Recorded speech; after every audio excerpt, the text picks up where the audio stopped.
یہ ڈیمانڈ کرنے والوں میرے لیے سونے کے گھر ہوں، یہ ڈیمانڈ کرنے والوں آسمان گر جائے، یہ ڈیمانڈ کرنے والوں میرے باغات ہوں اس میں نہریں چلتی ہو۔ سنو، قل اے نبی کہہ دو سبحان ربی، میرا اللہ پاک ہے، هل كنت الا بشر الرسولا، میں تو ایک آدمی انسان، ایک آدمی، ایک بشر، ایک رسول تمہارے پاس آیا ہوں۔ جو کچھ تم ڈیمانڈ کر رہے ہو یہ میرے اختیار میں نہیں، عرش والے کے اختیار میں۔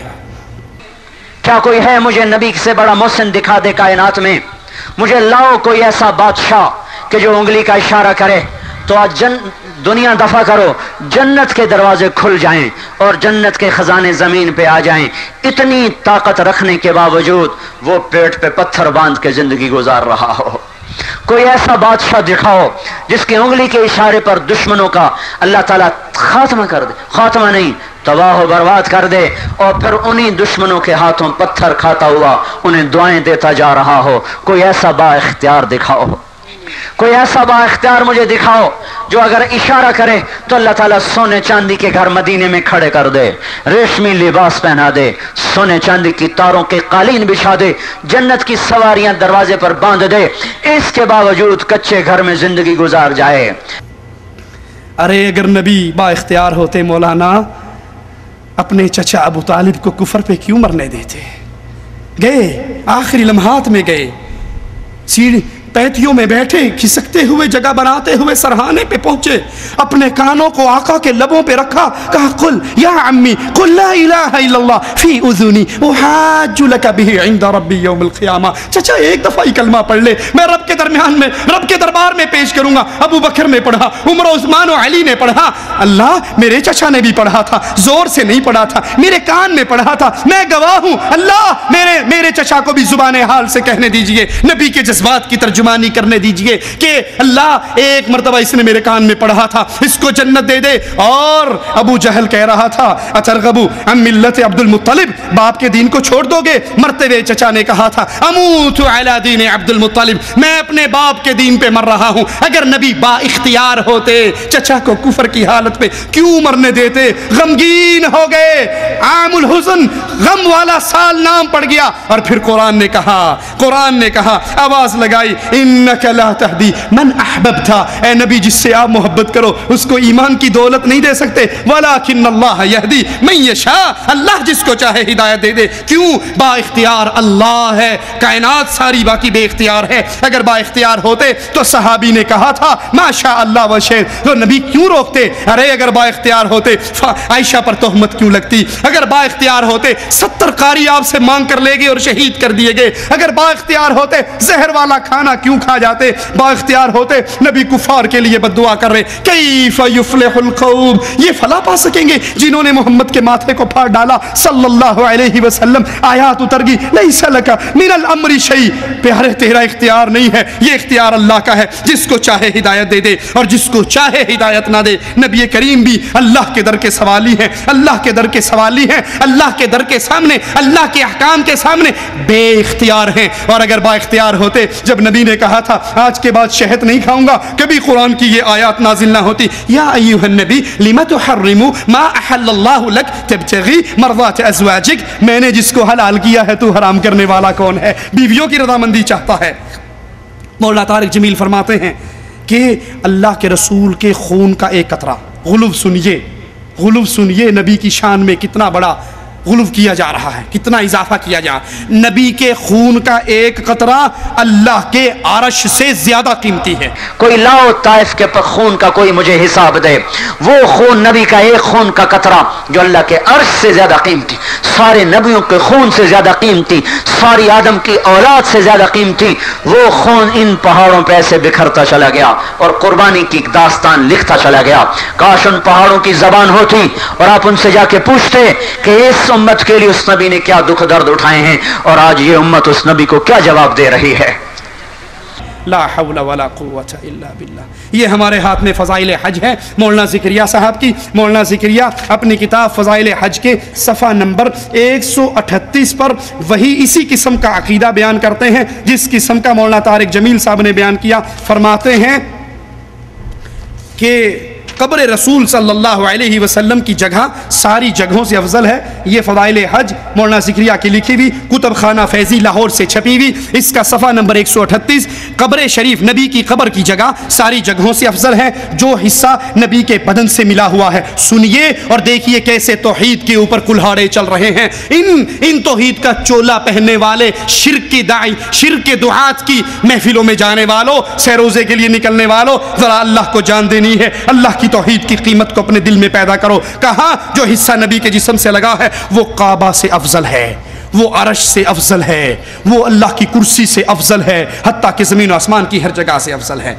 نبی کی قبر کعبہ بیت اللہ سے بھی افضل، تو پھر سجدہ مسجد قبر رسول کی طرف منہ کر کے کرنے شروع کر دیں۔ طواف قبر کا ہونا چاہیے نا جو بیت اللہ سے افضل، اللہ کے عرش سے بھی افضل ہے، اللہ کی کرسی سے بھی افضل ہے۔ جس عرش پہ اللہ مستوی ہے، نبی کی قبر اس عرش سے بھی افضل ہے۔ لا حول ولا قوت الا باللہ۔ ہم سوال کرتے ہیں حضرت یہ بات اگر آپ کو قرآن نے سکھائی ہے تو ہمیں بھی ذرا اس پارے کا، اس سورت کا، اس آیت کا نمبر بتا دیجئے۔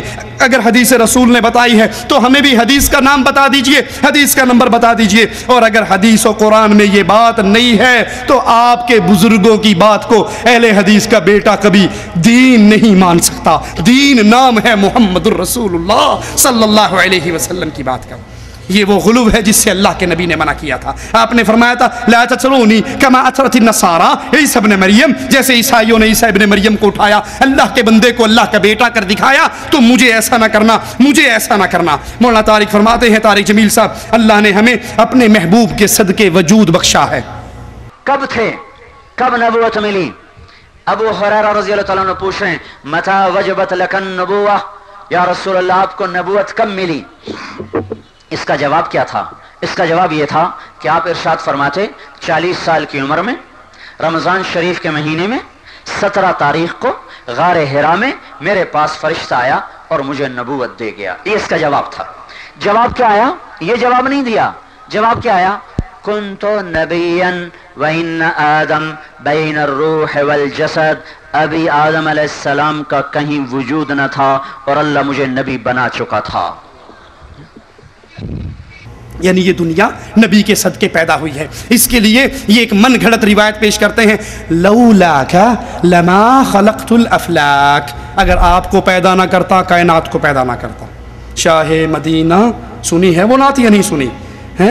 آپ نہ ہوتے کائنات نہ ہوتی۔ یہ جھوٹ ہے محمد الرسول اللہ کی طرف، یہ جھوٹ ہے اللہ کی طرف۔ انا للہ و انا الیہ راجعون۔ کائنات رسول اللہ کے لیے پیدا نہیں ہوئی، وما خلقت الجن والانس الا لیعبدون۔ کائنات اللہ کی توحید کے لیے پیدا ہوئی ہے۔ اور نبی کی حدیث سے بھی سن لیجئے، نبی کی زبان مبارکہ سے بھی سن لیجئے، آپ نے فرمایا اس وقت تک قیامت قائم نہیں ہوگی حتی یقال فی الارض اللہ اللہ، جب تک اس زمین پر ایک بندہ بھی اللہ اللہ کہنے والا باقی رہے گا۔ یہ کائنات اہل توحید کے لیے بنی ہے۔ جب تک مواحد، آخری مواحد زندہ رہے گا کائنات باقی رہے گی، اور جب مواحدین ختم ہو جائیں گے کائنات ختم ہو جائے گی۔ اگر نبی کے لیے کائنات بنتی تو نبی کی وفات کے ساتھ کائنات کو ختم بھی ہو جانا چاہیے تھا، لیکن کائنات ختم نہیں ہوئی، کائنات باقی رہی۔ کیوں؟ کائنات اللہ کی توحید کے لیے بنی ہے۔ مولانا طارق جمیل فرماتے ہیں حوریں جو جنت کی حوریں ہیں، اگر حوریں مردوں سے کلام کریں تو مردے زندہ ہو جائیں۔ یہ زندہ کرنے کا نیا کھاتا کھلا ہے۔ پہلے پیر کرتے تھے، اب حوروں کو بھی یہ ٹھیکہ مل گیا ہے، یہ کمپنی اوپر ٹرانسفر ہو گئی ہے۔ وہ ایک جھاتی ڈال لیں، سارے مردے قبر سے نکال کے دیکھ، کون دیکھ رہی ہے؟ اور جنت کی خوبصورت لڑکیاں جو ریشمی لباس پہنی ہوئی، جو اس ناز و انداز سے چلتی ہیں کہ جب ان پر نظر پڑے گی تو انسان دیکھتا ہی دیکھتا رہ جائے گا۔ مردوں سے بات کرے، مردے زندہ ہو جائیں، زندوں کو جھلک دکھا دے، لوگوں کے کلیجے پھٹ جائیں۔ لا حول ولا قوت الا باللہ۔ حضرت کیا یہ اللہ کے قرآن کی یہ تعلیم نہیں ہے کہ مردوں کو زندہ کرنے والا یحیی و یمیت، مارتا کون ہے؟ اللہ۔ زندہ کون کرتا ہے؟ اللہ۔ یہاں تعلیم دی جاتی ہے اگر حوریں جھاتی ڈال لیں ان کو موقع مل جائے تو یہ جتنے مردے ہیں یہ سارے زندہ ہو جائیں۔ یہ اللہ کے دین کی طرف اپنے پاس سے بنا کر باتیں کرنا، اس لیے میری تقریر میں ایک چارمنگ آ جائے، میری تقریر میں مزہ آ جائے، سننے والا کہے جی مولانا صاحب نے آج تو 15-20 0 میٹر حدیثیں سنائی ہیں جو اس سے پہلے سننے کو نہیں ملی۔ اپنی تقریر میں لذت پیدا کرنے کے لیے اگر محمد پہ جھوٹ مارنا کی عادت پڑ گئی ہے، اللہ کی قسم یہ عادت بہت بری عادت ہے۔ میرے نبی کے صحابہ نبی کی بات بیان کرتے ہوئے تھر تھر کانپ جایا کرتے تھے، کہیں ہماری بات نبی کی بات کے خلاف ہوئی تو ہمارا ٹھکانہ جہنم میں نہ بن جائے۔ اسی لیے محدثین حدیث رسول بیان کر کے کہتے او کما قال علیہ الصلوۃ والسلام، یوں یا جیسے رسول اللہ صلی اللہ علیہ وسلم نے کہا۔ مولانا طارق جمیل صاحب ایک اور بات سناتے ہیں، کہتے جب گناہگار مسلمان جہنم میں داخل ہوں گے، آگ ان کے قریب آئے گی تو وہ کہیں گے لا الہ الا اللہ، آگ بھاگ جائے گی۔ یہ جہنم میں کھڑے بغیر آگ کے، ماشاءاللہ۔ پھر آگ قریب آئے گی، یہ پھر کہیں گے لا الہ الا اللہ، آگ پھر بھاگ جائے گی۔ وہ پھر تیسری بار آگ آگے آئے گی، یہ پھر کہیں گے لا الہ الا اللہ، آگ پھر بھاگ جائے گی۔ داروغہ جہنم کہے کہ پھڑ دی کیوں نہیں؟ وہ کہے کہ کیویں پھڑا زبان چ لا الہ الا اللہ کہندا ہے، جتھے لفظ میں میں نہیں اتھے جا سکتی، پھر اللہ نے ان کو جہنم میں ڈالا ہی کیوں؟ پھر داروغہ کہے گا اچھا اب آگے چل، میں ان کا بندوبست کرتا ہوں۔ جب چوتھی دفعہ آگ آگے آئے گی، یہ لا الہ الا اللہ کہنے لگیں گے لیکن ان کی زبان بند کر دی جائے گی، پھر ان کو لا الہ الا اللہ ان کی زبان سے نہیں نکلے گا اور پھر ان کو آگ پکڑ سکے گی۔ جب حضور کی امت کو ڈالا جائے گا جہنم میں تو ان کے چہرے کالے نہیں ہوں گے، ان کے ہاتھوں میں ہتھکڑیاں نہیں ہوں گی، ان کے پاؤں میں بیڑیاں نہیں ہوں گی۔ تو جب گریں گے تو وہ جنت کا دوزخ کا داروغہ کہے گا مالک یہ کون آ گئے جن کے چہرے سفید، جن کے ہاتھوں میں ہتھکڑیاں نہیں، پاؤں میں بیڑیاں نہیں؟ تو اللہ تعالیٰ کا ارشاد ہوگا آپ کو حکم دو کہ انہیں پکڑے، اور اے مالک ان کے ہاتھوں میں ہتھکڑیاں مت ڈالو، ان ہاتھوں نے صدقات دیے ہوئے میرے نام پر، ان پاؤں میں بیڑ زنجیریں مت ڈالو، یہ پاؤں میرے مسجدوں کی طرف کئی دفعہ اٹھے ہیں، ان کے چہروں کو مت جلانا، یہ ماتھا کئی دفعہ میرے دربار میں ٹکا ہے، ان کے دل کو مت جلانا، اس کے اندر ایمان ہے، باقی سارے وجود کو آگ لپیٹ لے کے۔ اچھا جب آگ قریب آئے گی نا تو یہ کہیں گے لا الہ الا اللہ، تو آگ پیچھے ہٹ جائے گی۔ پھر وہ آگے آئے گی کہیں گے لا الہ الا اللہ، آگ پیچھے ہٹ جائے گی۔ پھر وہ آگے آئیں گے، وہ کہے گا جنت وہ دوزخ کا فرشتہ پکڑ دی کیوں نہیں؟ وہ کہے گی لیس لی سلطان علی لا الہ الا اللہ، وہ کہے گی لا الہ الا اللہ پہ میرا زور نہیں چلتا، میں کیسے پکڑوں؟ تو کہیں گے اچھا اب پکڑو۔ اب جب چوتھی دفعہ پکڑنے آئے گی وہ لا الہ الا اللہ کہنا چاہیں گے، اللہ زبان بند کر دے، زبان بند ہو جائے گی، زبان بندی اندر ہے، بول نہیں سکیں گے۔ اب اللہ کہے گا اسی کلمے کی لاج دنیا میں رکھتے تو یہ آگ تمہیں کچھ نہ کہہ سکتے، تم نے میرے کلمے کی عزت کو پارا پارا کیا، آج اس کی سزا تمہیں چکھنی پڑے۔ یہ امت جہنم میں بھی جائے گی تو اتنی رعایتوں کے ساتھ جائے گی۔ حضرت یہ علم آپ کو کہاں سے ملا؟ علم تو دو جگہ پر ہے، یا اللہ کے قرآن میں یا محمد کے فرمان میں صلی اللہ علیہ وسلم، تیسری چیز نہیں ہے۔ تو یہ بتائیے یہ حدیث کہاں ہے؟ بڑے بھائی ڈاکٹر سید طالب الرحمن حافظہ اللہ کا مناظرہ ہوا قادیانی سے، تو قادیانی دلیل دیتے ہوئے ایک مولانا شبلی نعمانی کی تاریخ کا حوالہ دینے لگا کہ مولانا شبلی نعمانی نے لکھا ہے۔ تو بھائی کہنے لگے بھائی ہم مناظرے میں بیٹھے ہیں، اللہ کے قرآن کی بات ہوگی یا رسول اللہ صلی اللہ علیہ وسلم کی حدیث کی بات ہوگی، تیسری بات نہیں ہوگی۔ کہا عجیب بات ہے، آپ کو تاریخ کا نہیں پتا؟ مولانا شبلی نعمانی کی اتنی بڑی تاریخ